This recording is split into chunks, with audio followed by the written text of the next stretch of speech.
speaking of Trump, I want to get some of these super chats in a minute. I know, but I can't let you leave without asking you about the Epstein files. Sure. How you're conservative, right? I'm not a liberal or not a conservative. I'm just a guy, right?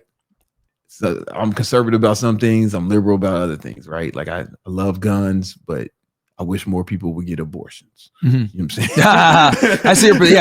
You're probably more of a centrist politically. Yeah, if I had to put you somewhere, for sure. Because you're probably conservative economically, but then you're actually probably on social situation, probably more conservative than maybe with some whatever. I don't know. It's for some issues. Some things are right on, some things you're left. Yeah, so you're centrist. You know, so I'm centrist, right? But you're a conservative. Yeah. So didn't y'all really want the Epstein files? I wanted the Epstein files to come out. I'm in the center. I was like, yeah, man, Trump. I was like, all right, Trump's going to give us the Epstein files. How did you feel when he said, nah, I ain't doing that shit? Oh, he's getting a lot of backlash from his base. Yeah. A lot, but look, for me, I knew they were never going to come out. Yeah. Because and the reason why I knew they were going to come out is because I follow JFK, right? So like one of the things that I really do enjoy doing, covering is the JFK assassination. And it took them 60 years to give us JFK. Yeah. Right. We still don't have 100%. We got like 90% of it now. They just did a big declassify a couple months ago. But based off the precedent that was with JFK and them not releasing, and by the way, the conspiracy theorists were verified. Israel was absolutely involved in the death of JFK. Now we can say that as a fact. Whereas versus before, it used to get banned for saying that shit, but now it's all out there. When I saw how they handled JFK, I was like, there's no fucking way we're going to get Epstein in this life, like in the next, like now fully. And the other reason why I knew that they wouldn't get it is because people need to understand that. Okay. So in the government, right, you have law enforcement, then you have intelligence. A lot of people are mad at Pam Bondi, the Attorney General of the United States, Kash Patel, the director of the FBI, and Dan Bongino, the deputy director of the FBI. They're like, what the fuck? Like, why aren't the documents classified? Yeah. Well, when they say we don't, we can't release it, we don't have all of it, they're kind of telling the truth. And I'll explain what I mean by this. So to understand this, we got to know who Jeffrey Epstein was. Jeffrey Epstein was a guy who basically came into a lot of money that he got from another billionaire named Les Wexner. And he was a financier. No one knows how the hell he made this money, how the hell he was living in New York as a guy that was a math teacher with not even a college degree. How's he around all these billionaires, whatever, right? So once you understand that, then you can get to the next part. He was an asset for Israeli intelligence, compromising people of power, right? Now, just due off of the fact that he was a person who was collecting intelligence for a foreign intelligence service means he's going to fall under the radar of the CIA.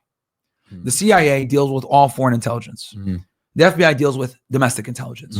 So when people are putting Bongino and Pam Bondi and all their feet to the fire, rightfully so, but people are missing a big part of the pie where the intelligence community also needs to be held accountable here. The CIA, the NSA, etc. Because based off of what Epstein was doing, I know that he's hitting multiple different intelligence gathering jurisdictions where the FBI's files are only going to give us a part of it because they ran a criminal investigation on him. But this is completely independent of the intelligence on him. And this is the stuff that's classified that we need. Because for those that are wondering about the criminal case, it's all out there. Ghislaine Maxwell went to trial. Yeah. Since she went to trial and she lost, all those exhibits are public. So it's not so much that we need the Epstein files from the FBI. Rather, we need the high side stuff from the FBI, aka the classified stuff. And then we also need the high side stuff from the entire intelligence community. So I've been like, and I don't blame anybody for not understanding this because the government is purposely bureaucratic and confusing like this on purpose to make it harder for the American public to kind of trace back how they need to get information. Had I not been an agent with HSI for so long, I would have fell into the trap of, let's go and tell the FBI to declassify. No, they don't even have the authority in many ways to declassify everything because even the stuff that they have, let's say they have CIA documents, right? Which they probably might. They can't release that without the express consent of the CIA. You cannot share classified information from another agency without getting concurrence from that agency. And they purposely make it difficult and bureaucratic like this to avoid accountability of declassifying documents. So what I tell people all the time is focus less on Pam Bondi and Kash Patel. Obviously still hold their feet to the fire, tell them, give us our shit. But someone like Tulsi Gabbard, the director of national intelligence, the DNI, she's responsible for the entire intel community, which includes the FBI, by the way. Yeah. So the FBI has to answer not just to Pam Bondi, the Attorney General, but they also have to answer to Tulsi Gabbard, because so if she wanted to, she could. Bingo. If we want everything with Epstein, she's the real person that we need to grill. But it's not going to happen. Probably not, because most Americans won't be able to trace this back and figure out, number one, what we need. Yeah. Number two, why we need it. And then number three, most importantly, who's going to be able to give it to us in totality. It's going to be Tulsi Gabbard. And you have proof that, like, I trust you if you say it, but you know that he was an intelligence asset for the Israeli intelligence. Yeah. And let me be very clear about this, because whenever people say this, they think, oh, was he a spy? Was he like James Bond? He had like a fucking bow tie and it was like a camera in it. No, guys, being an intelligence asset doesn't mean that you're employed by the agency. You got a secret code. You're meeting up with people. Dude, it can literally be as simple as he goes and meets with a powerful billionaire. He calls someone over from the Mossad. Hey, he's here right here, right now. And then he walks out. That's how little you need to do as an asset, right? Like all he has to do is provide information, maybe give some relevant stuff that the intelligence services are looking for. Because I'll give you an example.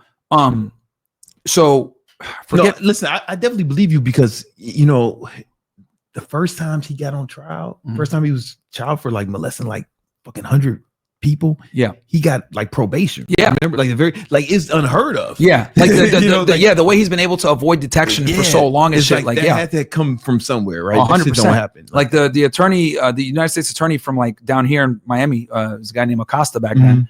He was told himself to stand down because he was intelligent. So I want people to understand, like, just because someone's an intelligence asset doesn't mean like they're like a secret agent running around doing shit. He's not running around like it could be a simple. I'll give you an example. So like there was this, I forget which case this was from, but there was a guy that was a dude that fixed copy machines, right? And I forget which intelligence service recruited him. But the long story short was this guy was fixing a copy machine that was in a building that makes copies of classified documents.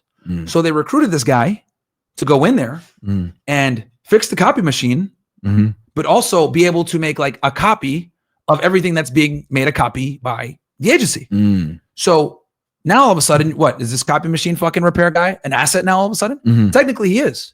So I tell you that example to kind of let people understand that, like, don't have your hopes up high. Like, being an intelligence asset really doesn't require much. You just need to be able to get them certain things that will allow them to get information later. This is why, like, when it comes to intelligence, a lot of the times when you look at like some of these classified documents, you're like, why the fuck is this classified? They're saying it's not that the document is classified. It's classified because the way they got the information is what makes it classified, because that's what they're concerned with. They don't want to burn their sources. So even if the information is some bullshit that's public knowledge, they could justify classifying it at a high level because the way they acquired it at the time could reveal sources. I know you said that chick who was in charge of the NSA and Tulsi Gabbard. Yeah. But couldn't Trump just do it? Like, he's the commander in chief. No? Of course. Yeah, he's the one. He's the couldn't he just snap his fingers and do it? Well, the thing is with Trump, right? So he kind of has like a hands-off approach when it comes to a lot of this stuff. And he relies a lot on his cabinet to do things for him. So, and he doesn't trust the intel community. So Tulsi Gabbard's job is to brief him on everything. So yeah, like of course he's going to be the one that has the final say. Yeah. But Tulsi Gabbard's going to be the one that actually has the stuff. Yeah. I'm playing devil's advocate. Yeah. It sounds like you're defending Trump. Like he could just do it. He could, but no, he absolutely, well, he's the only one that can. What I'm saying is that the buck stops with him, but the buck doesn't begin until Tulsi Gabbard starts to train. Does that make sense? Yeah. Like, because she's the one that oversees all these agencies. And Trump, after all the bullshit he's dealt with, he doesn't trust the intel agencies. What you said makes sense when you said it doesn't start with him, but no, but he's still fucking up. Yeah, he's the final. No, right? No, he's the final. Bro, he's the final decision maker. Like, this is a big fuck up. Like, don't get it twisted. Okay. Like, I'm not over here saying like, yeah, Trump is great. Like, it's not his fault. No, it's 100% his fault. I'm just saying the American public is pointing at the wrong fucking people. Like, or excuse me, they're not pointing at the wrong people. They need to point at more people. I'm adding to this. Okay. If y'all want, you then got skate. Yeah. So yeah. So like, if I just want to make clear. Because the American public wants certain information. Right? They want, was he a spy? Who was he getting paid for? That's the reality. Who's on the list? Bro, you ain't going to get that all from the FBI. That's going to come from the entire intel community. There's like 30 agencies in the intel community. And who oversees them? Tulsi Gabbard. So why do you think Trump doesn't tell this bitch to just give me the files, just put it out? Why do you think, in your opinion? Because he can. There's probably, my estimate, typically when they don't classify stuff, is there's stuff in there that's considered national defense information, NDI, that would compromise both the United States and I think guaranteed Israel as well. And I think right now, given the horrible publicity and press that Israel's been getting, they probably want to do everything in their power to not get that file out. I also find it interesting how the day that Trump said, yo, there's nothing in there, was the day that Netanyahu visited for like the third time in 6 months. So, you know, Israel's not very liked right now. This is why the Nelk boys got cooked on their interview yesterday. Like whoever. I know, I got Jewish friends with family in Israel who don't fuck with Netanyahu. Yeah. You know what I'm saying? Well, so the people that dislike Netanyahu, most of the time, they don't feel as though he's doing enough to get the hostages back. And they're actually right in that. Because another fun fact, Israeli media reported this like back in 2023. Netanyahu had the ability to actually get all the hostages back on the 10th. So October 7th happens, right? Hamas kidnaps all these people. They were going to give the hostages back in exchange for Israel not going into Gaza and leveling it. Netanyahu refused. And they went in anyway and leveled it. But the reason why is because that allowed him to have the golden ticket to wage war, not just on Gaza, but on 6 other Middle Eastern fronts as well that he wanted destroyed anyway. And another fun fact, he was in the middle of a corruption trial when this happened. So he was able to effectively postpone his criminal investigation. Oh, so his own country is yes. Wow. He's under, he's in the middle of a, since like 2016, he's been in the middle of a criminal case for bribery and corruption. Is he a fucking king, or like, why has he been fucking president or the prime minister my whole life? Yeah, like he's had spurts where he wasn't prime minister, but he gets back in like a year or two later. So, but yeah, effectively speaking, he is the longest standing prime minister of Israel in history. He beat out Ben Gurion, the first guy. So he's by far been the longest. He's been had the reins for 30 plus years. Do you give any credence to what Elon said about Trump not releasing it because he's in it? I think that probably stems more from Elon's anger towards him. Yeah, and he might have been off the ketamine. And he obviously had an axe to grind with the big beautiful bill. He's all pissed off about that bill because it undid a lot of the shit that he did. Sure. So I could see why he had his grievances, but I mean that's a strong allegation though. Like it is that ketamine. If it's not true, that ketamine had to be hitting super hard to say that shit about the most powerful man in the world. It was fucking stupid. But what I think is I don't think he's in the files as a predator. But what I do think is that he's in the files in a way that might not be favorable. It ain't gonna help him. That too. Yeah, I wanted you to say it because we're gonna sound like I'm just hating. Well, and the reason why I'm so confident in that is because the Democrats had the ability to release this shit, and they hate Trump. Exactly. So that tells me that since his enemies who were in power didn't release it, that wanted him gone, because make no mistake about it, they indicted him 4 times. They wanted him cooked. Yeah, they did it. So the fact that they didn't release it tells me there's probably nothing in there that's a smoking gun against him. Or this shit against the Democrats as well. You know what I'm saying? Yes. And it's like, we could do it, but we're going to fuck us up. Is it worth taking him down while all of us go down too? Nah, you know what? Maybe it's not. Like that. Or both. Yeah. Right. Yeah. That's a good point. Neither. You know what I mean? Yeah. Taking him down might not be worth everybody else going down too. Exactly. We'll just arrest him. We don't got to put this shit out. Because if Trump's in there, Clinton's in there. Oh yeah. Well, yeah, Clinton, the horniest motherfucker we ever met. Facts. You know what I'm saying?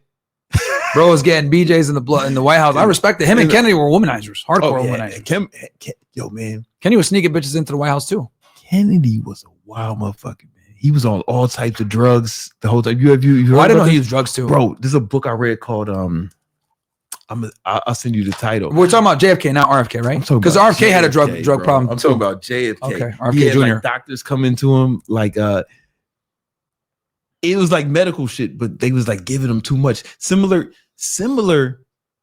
not as crazy as what H-Man was taking. Oh, okay. He was on some wild shit. Yeah, Mustache Man. Okay, yeah, but it wasn't as bad as as crazy. Did you know that JFK was a big fan of his? A lot of people don't know that. Yeah. He actually was a big fan of him, bro. Let's get into some super chats. We'll end it there. I think people know what we're talking about. All right, we can just run it. You mind running through? Yeah. Let's do it.